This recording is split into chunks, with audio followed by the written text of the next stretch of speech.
يا أيها الرجون منه شفاعة صلوا عليه وسلموا تسليما اللهم صل وسلم وبارك عليه وعلى آله. Siapa yang dia kepingin syafaat? Assalamualaikum warahmatullahi wabarakatuh. Alhamdulillahil ahad alladhi tajalla bikulliyatihi ala sayyidina Ahmad. Allahumma salli ala sayyidina Ahmad. Allahumma salli ala sayyidina Muhammad wa ala alihi wal mahdi khalifatihi wa sallim. Amma ba'du. Sama-sama kita cintai baginda Nabi Muhammad sallallahu alaihi wasallam, para pewarisnya, para masyayikh, para ulama, terutama para zuriatnya.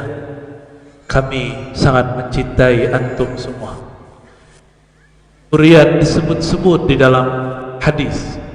Nabi ditanya mengenai kaifa nusalli alaik, bagaimana cara kami mengucapkan salam atas engkau wahai Rasulullah.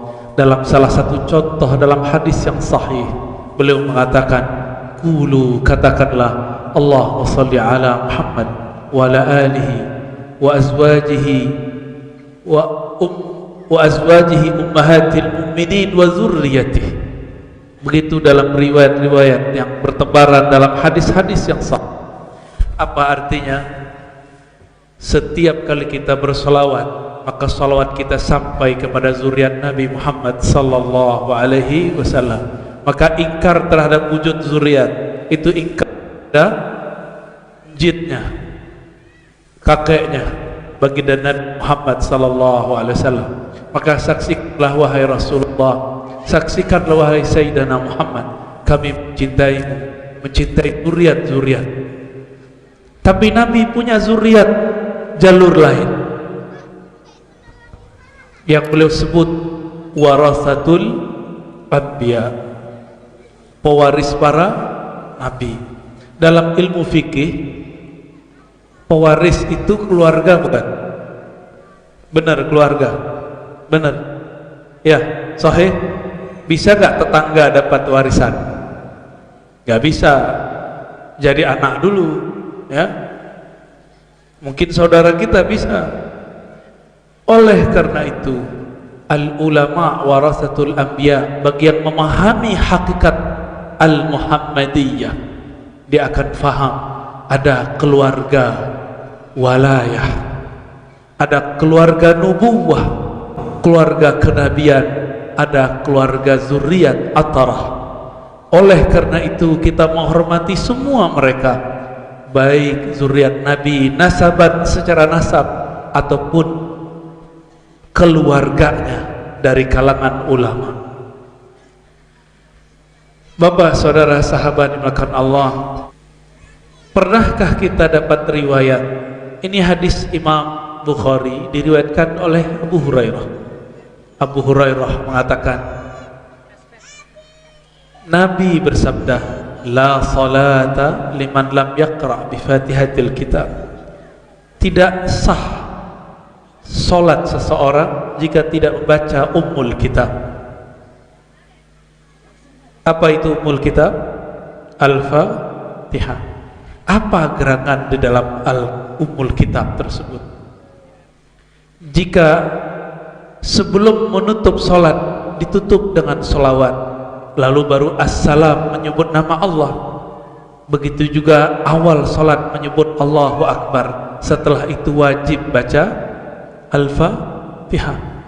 Ternyata salat itu setelah dibuka dimulai dengan salawat. Karena kalau versi kita Al-Fatihah itu salawatnya Allah,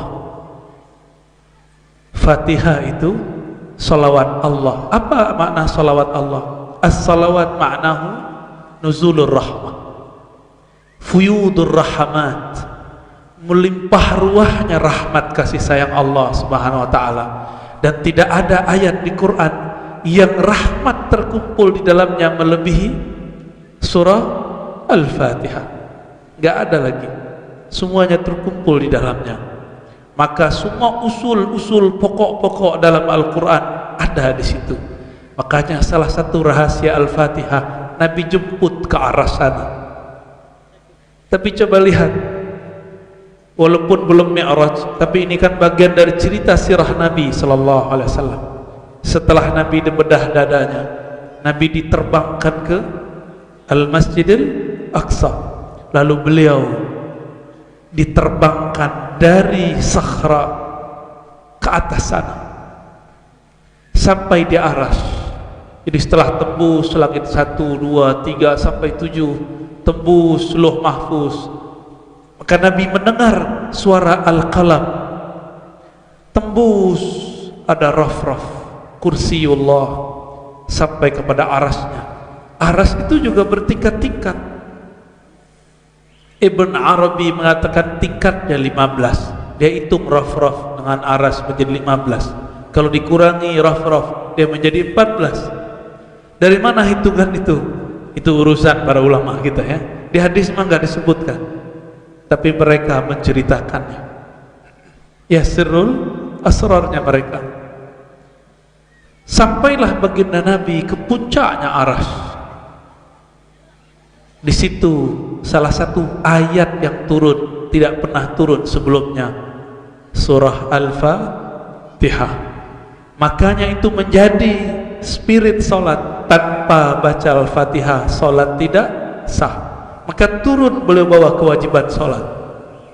Jadi Al-Fatihah itu kalau kita betul-betul kenal Allah, ruh kita Allah perjalankan ke arasnya. Maka benarlah ulama kita mengatakan, bukan hadis, Al-Mi'raj, seorang yang beriman itu adalah salat. As-salatu mi'rajul mu'minin. Salat itu mi'raj, kenaikan ruhnya seorang beriman. Mi'raj bukan tanggung-tanggung ya. Cuma kalau kita bukan mi'raj, ngapain kita? Kalau salat ngapain? Mikir. Makanya nggak pernah mi'raj, kehalang oleh fikir. Jadi hijabnya ruh itu fikiran. Kenapa ruh kita tidak merasakan Allah? Karena kita mencoba memikirkan Allah. Apalagi orang yang membayang-bayangkan Allah duduk di atas aras, apalagi membayang-bayangkan Allah turun sepertiga malam terakhir. Allah tidak ada maksud seperti itu. Allah ketika menyebutkan dalam lisan nabinya, yanzilu rabbuna, Rabb turun sepertiga malam terakhir, bukan itu fokusnya. Fokusnya Allah ingin berkata, apa katanya? Hal min da'in fa ujibulah. Adakah yang berdoa pasti aku jawab. Tapi orang gagal fokus malah debat, bagaimana cara Allah turun. Allah betul-betul turun. Ini al-jidal fima la yanfa', berdebat untuk hal yang tidak manfaat. Kita sudah sering dengar, la tatafakkaru fi dzatillah, jangan berfikir mengenai zat Allah, tafakkaru fi khalqillah. Bapak, saudara, sahabat pecinta Rasulullah sallallahu alaihi wasallam, jika kita cinta seseorang tapi orangnya tidak bersama kita, maka kita mencari namanya di sosial media. Benar, karena itu thariqahnya. Kita carilah namanya, kita input namanya di search, di tempat pencarian. Benar, kita lihat fotonya, kita like. Jika ada kalam-kalamnya kita komentari. Benar, karena kita cinta. Tapi ada cara koneksinya, namanya sosial media. Facebook kah itu, Instagram kah itu, atau apapun. Itu semua menunjukkan umur, Pak. Yang pakai Instagram anak muda. Antum pakai apa? Semuanya. Beri tua juga, muda juga. Kalau pakai Facebook berarti umur-umuran samping saya. Kalau pakai Instagram samping yang ini. Gak tahu lagi nanti ada apa sosial medianya. Jika kita cinta kepada Rasul, apa yang menghubungkan kita dengan Rasulullah sallallahu alaihi wasallam? Facebook, Instagram itu tempat ngumpul-ngumpul tapi online, benar. ngumpul-ngumpul di dunia maya, tapi sekarang ada cara koneksi kepada Rasulullah, berkumpul di alam nyata. Ngumpul-ngumpul begini, sebutlah namanya, dengarkan kisah-kisahnya, rinduilah yang punya nama, maka kalbu kita akan terhubung kepadanya. Baginda Nabi Muhammad sallallahu alaihi wasallam. Beruntunglah orang yang dapat hiburannya mengingat Nabi Muhammad sallallahu alaihi wasallam. Walaupun di luar sana ada orang yang berprasangka, mungkin dia tidak tahu rahasia di belakang rahasia. Kasihan mereka itu. Kenapa? Seharusnya dia sudah merindukan Nabi, malah dia menyalah-nyalahkan orang yang merindui Nabi sallallahu alaihi wasallam. Suatu kali ada orang datang kepada Sayyidina Anas. Apa kata orang itu? Wahai Anas, pemimpinnya pelayan Rasulullah, manakah tangan yang tangan itu dulu pernah mengabdi kepada Rasulullah? Izinkan aku mencium tangan. Disitulah sejarahnya, mencium tangan itu dihirup. Itu sejarahnya, namanya tabarruk, mengambil berkah. Sahabat Anas pun kasih tangannya. Coba tangan saya banyak dosa Pak, gak usah banyak-banyak dicium. Tapi tangan Sayyidina Anas memegang Sayyidina Nabi sallallahu alaihi wasallam. Banyak yang minta tahnik sama saya nggak mau, karena saya setiap hari memandang diri saya berdosa. Tapi kalau diminta di doa, biasa kita minta kepada Allah. Sayyidina Anas kasih tangannya, dicium oleh orang itu. Karena yang datang satu, coba yang datang 1000, kabur juga Anas bin Malik. Datang satu, dicium, dihirup sama dia. Di saat dia memegang tangan Sayyidina Anas, batinnya terhubung kepada Nabi sallallahu alaihi wasallam. Karena di tangan itu ada memori. Makanya saudara-saudara kita tunanetra, dia melihat dengan tangannya, benar ya? Dia cukup mementuh, maka tangannya itu adalah matanya.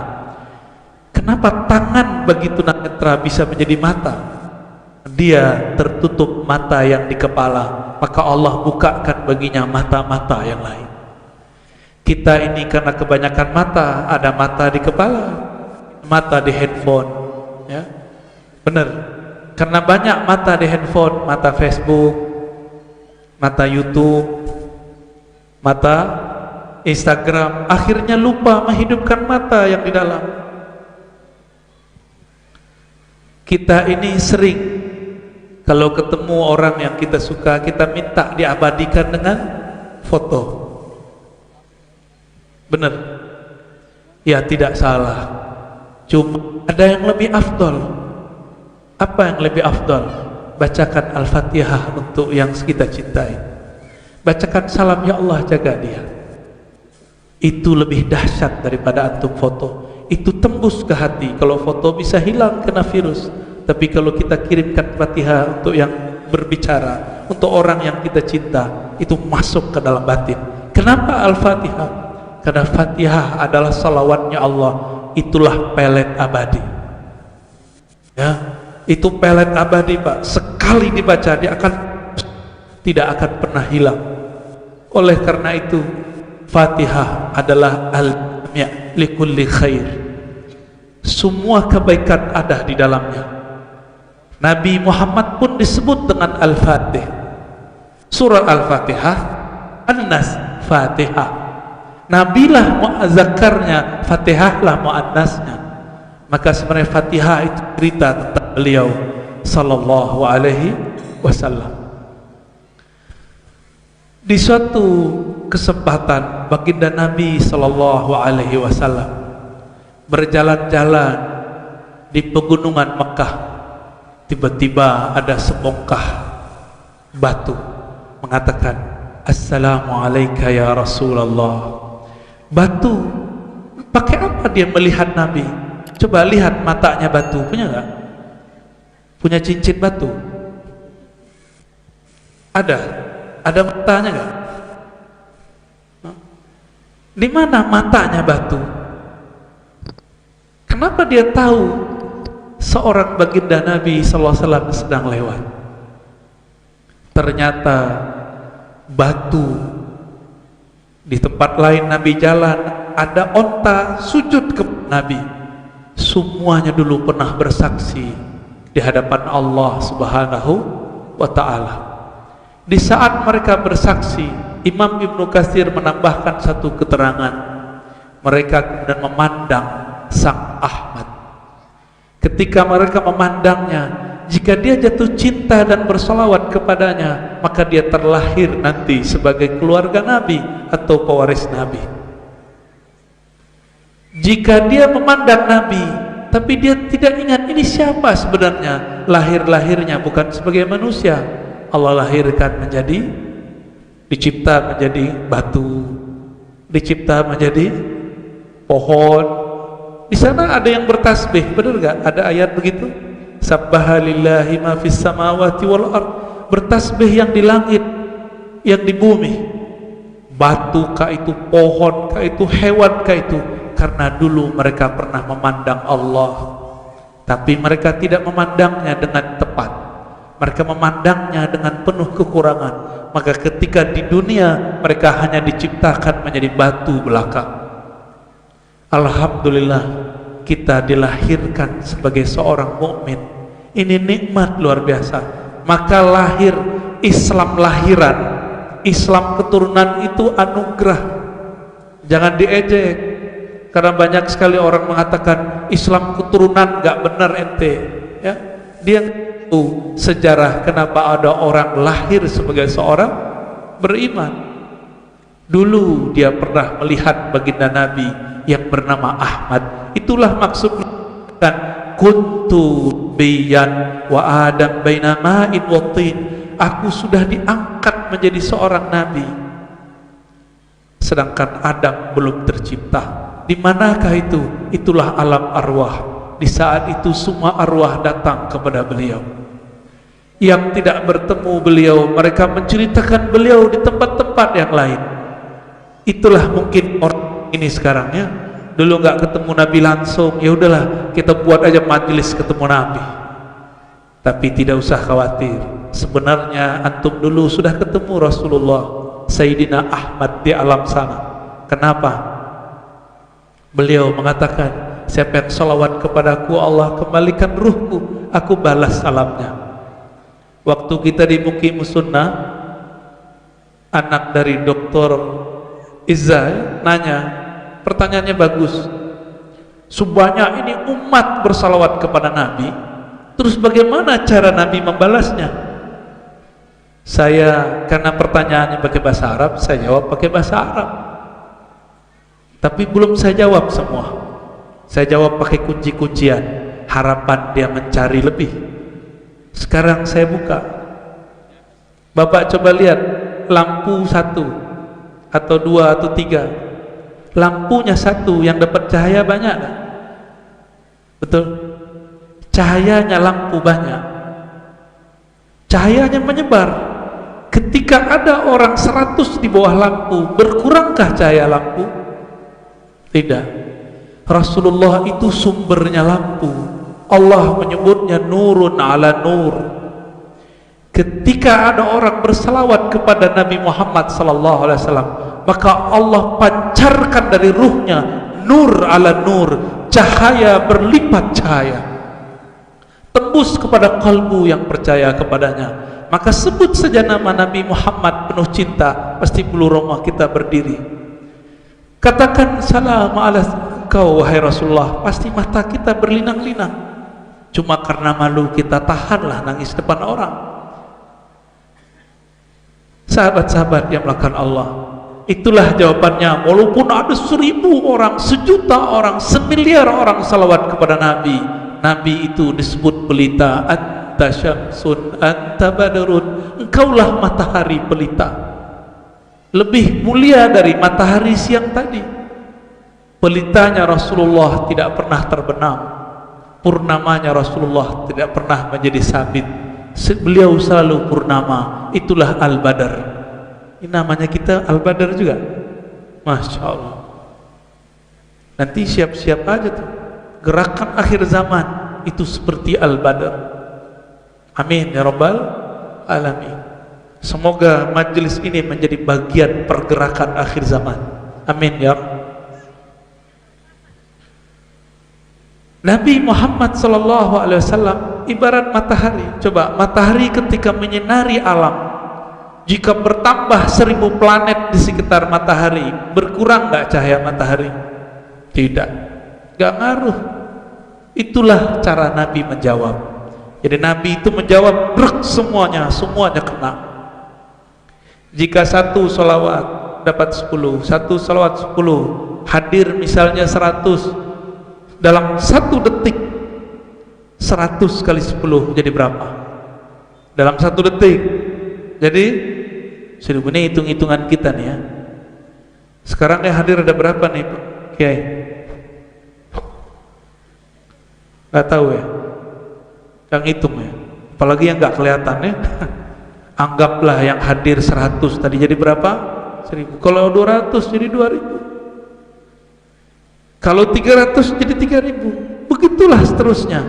Makanya kalau ingin salawat kepada Nabi, ada salawat fardi, salawat sendiri-sendiri, ada salawat jama'i.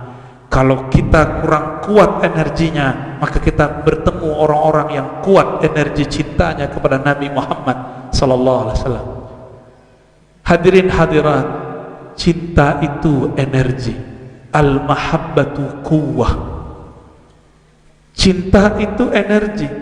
Orang kalau sudah cinta, jauh pun dia kunjungi. Benar. Orang kalau sudah cinta, gunung pun dia lewati. Kayak lagu aja ya. Itu benar. Nabi itu disebut sang pencinta yang menyebarkan cintanya pada alam semesta. Bahasa Arabnya rahmatan lil alamin. Maka pewaris Nabi pasti orang yang mencintai alam. Dia merawat alam. Maka saya meminta kepada para kiai di pesantren-pesantren tanam pohon-pohon biar hijau. Di satu pohon itu ada puluhan malaikat bertasbih. Maka orang-orang yang di pesantrennya, di perkarangannya kurang tumbuhan, itu malaikat pun kurang. Masih ingat kisah Nabi membelah pelepah kurma, satu ditancapkan ke kuburan, satu lagi ditancapkan kuburan yang lain. Apa kata beliau? Semoga yang di dalam diringankan selama itu pelepah masih basah. Di saat basah berarti masih ada malaikat yang bertasbih.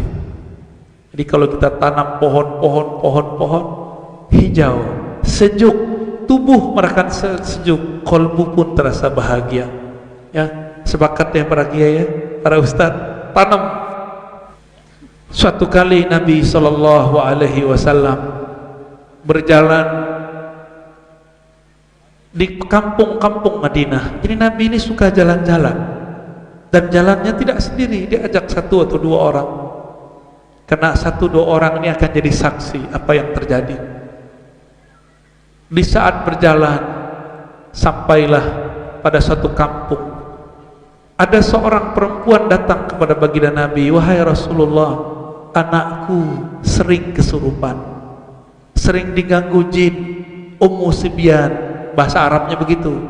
Kalau bahasa kita Ummu Sibyan apa nih kayak? Kuntilanak? Enggak. Apa Ummu Sibyan?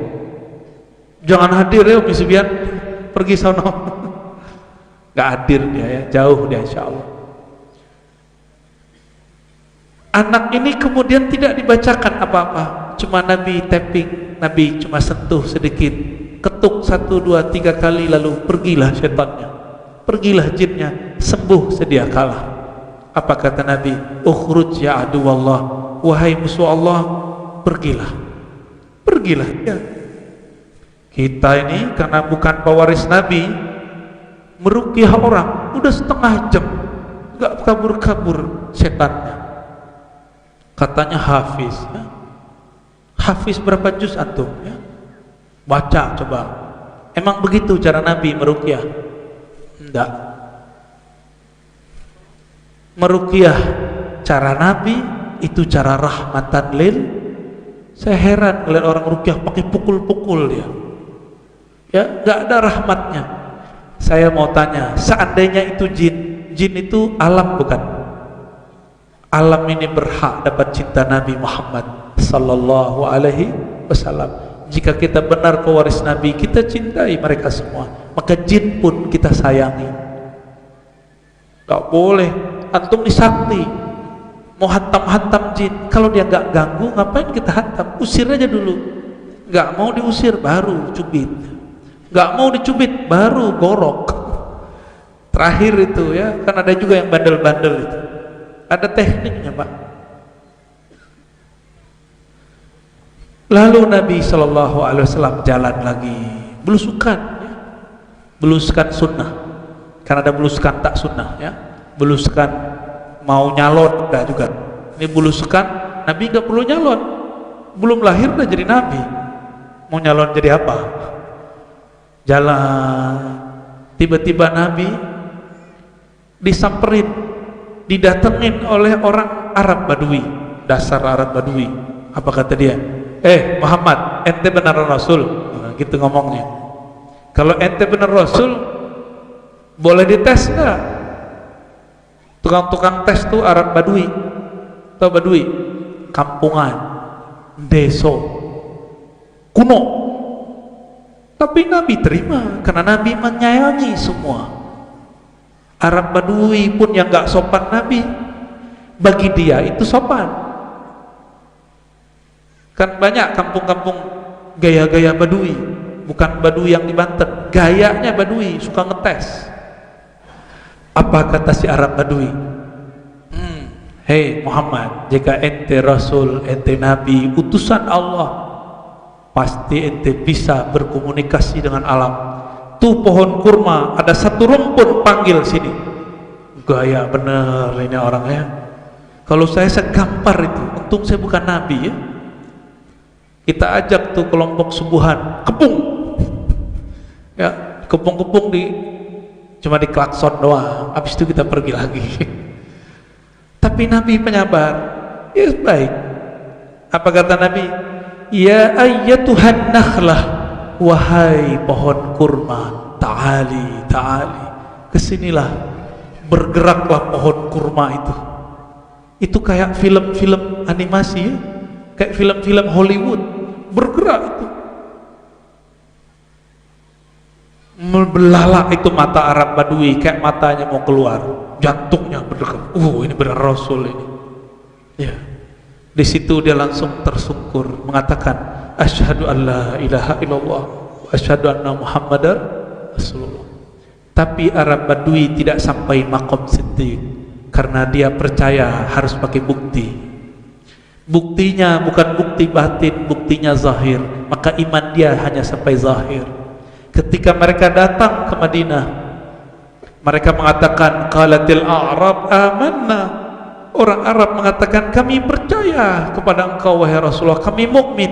Turun ayat, kalian belum benar-benar beriman, katakan saja aslamna. Baru Islam kok, baru terima, belum betul-betul percaya karena masih suka uji-uji ya? Masih suka uji-uji kiai, masih suka uji-uji mursyid. Jadi yang suka-suka menguji mursyidnya itu chip di dalamnya Badui, deso, kampungan, enggak terdidik, su'ul adab. Itu intinya, su'ul adab. Tapi Nabi tidak masalahkan karena Nabi memahami bahasa orang. Bagi orang Arab Badui itu biasa, tapi bagi orang beradab itu luar biasa. Pilih mana Pak? Abu Bakar As-Siddiq minta begitu enggak sama Nabi? Muhammad, ente benar Rasul, coba turunin hujan. Muhammad, ini hujan, kalau ente Rasul tahan hujan. Tadi Pak Dwi udah ketar-ketir, katanya hujan sore ya. Emang itu skenario Allah. Seharusnya sekarang hujan, Allah majukan sejenak. Maka jangan pernah berburuk sangka kepada Allah. Allah tahu para pecinta kekasihnya akan berkumpul, maka dimajukannya. Gombal. Lalu baginda Nabi sallallahu alaihi wasallam jalan lagi. tiba-tiba ada seekor onta tersungkur sujud di depan Nabi Sallallahu Alaihi Wasallam. Nabi ngomong, bicara Nabi dengan onta. Ternyata ontanya meneteskan air mata. Dia ketemu Rasul, dia mengadu. Cuma dasar onta yang dia kadukan masalah hidupnya saja. Dia tidak bersaksi kepada Nabi. Dia cuma mengadukan nasibnya. Apa kata dia? Wahai Rasulullah, ente kan Rasulullah, tolong selamatkan saya. Punggungku sakit setiap hari. Aku dibebani oleh tuanku, makanku sedikit, rumputnya tidak banyak. Yang dia kadukan urusan perut. Jadi ada orang datang kepada Rasulullah dengan makom al-ibiliyah, tahu? Makom onta. Giliran mau mengisi perut, biar proyek sukses, kerjaan banyak duit, pitih banyak, kepeng. Biar kepeng banyak, sholawat. Biar duit banyak, sholawat. Apa bedanya antum dengan si al-ibil?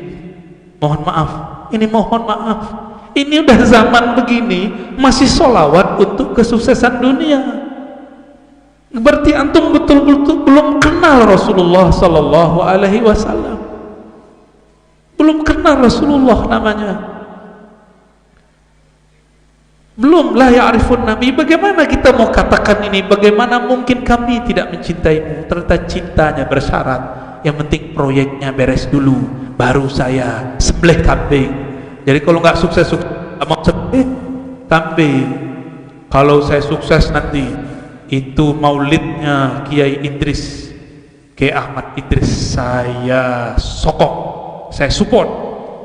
Kalau dia nggak sukses, dia nggak pernah sokong. Berarti cintanya bersyarat. Pantaskah dia mengatakan itu? Gak pantas. Ingin sembuh penyakit, emang kalau gak sembuh gak cinta Nabi lagi. Kata orang baca salawat tibil qulub biar sembuh. Kalau antum gak sembuh, gak salawat lagi ke Nabi. Emang begitu? Gak begitulah. Makanya imam yang nulis salawat ini memulai kalimatnya tibil qulub, baru jasad. Jadi kalau mau sembuh, sembuhkan dulu qalbumu, baru sembuh jasadmu. Banyak penyakit dimulai dari qalbu. Coba lihat, coba tanya dokter psikiater. Setiap penyakit fisik itu penyakit dimulai dari non fisik. Sudah terbukti secara ilmiah, bukan hanya kata-kata ustaz. Maka malam ini saya mengajak, ayo sholawat bukan karena syarat-syarat, sholawat bukan karena pengen sukses, sholawat bukan karena pengen duit banyak, sholawat bukan karena pengen panjang umur, bukan. Sholawat karena Nabi layak disholawati, sholawat karena Allah pun bersolawat kepadanya, sholawat karena malaikat di semua tempat bersolawat kepada baginda Nabi Muhammad Sallallahu Alaihi Wasallam. Malu kepada malaikat, malu kepada Allah. Allah berselawat kepada Nabi Muhammad Sallallahu Alaihi Wasallam. Tapi jangan tanya bagaimana salawatnya Allah kepada Nabi Muhammad, itu rahasia. Karena ini majelis umum, tidak mungkin kita buka semua. Ya, ada rahasia-rahasianya yang kita buka di umum, yang bisa dicerna oleh umum. Kalau enggak nanti antum garuk kepala. Ini Ar-Razi ngomong apa lagi, dongeng apa lagi, kata orang yang nggak paham. Ya,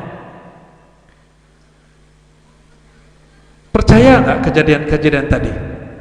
Nabi manggil pohon, percaya nggak? Percaya nggak?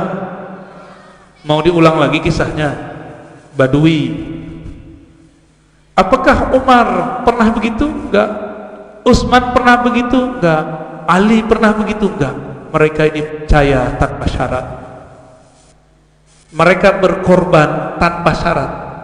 Abu Bakar ketika menyerahkan hartanya semua kepada baginda Nabi, apa kata beliau? Wahai Rasulullah, ini yang bisa aku bantu. Apa jawab? Wahai Abu Bakar, apa yang kau tinggalkan di rumahmu? Jawaban Abu Bakar, Allah wa Rasuluhu. Allah yang aku titipkan, Rasulullah yang aku titipkan. percaya kepada Allah, cinta kepada Rasulullah. Itulah bekalnya Abu Bakar. Abu Bakar nggak bilang, Pak Kiai, ini kambing satu, tolong doakan sukses usaha saya. Daging kambing cuma harga berapa? Berapa harga kambing? 2 juta. Murah sekali. Itu murah tuh ya. Mohon maaf ya.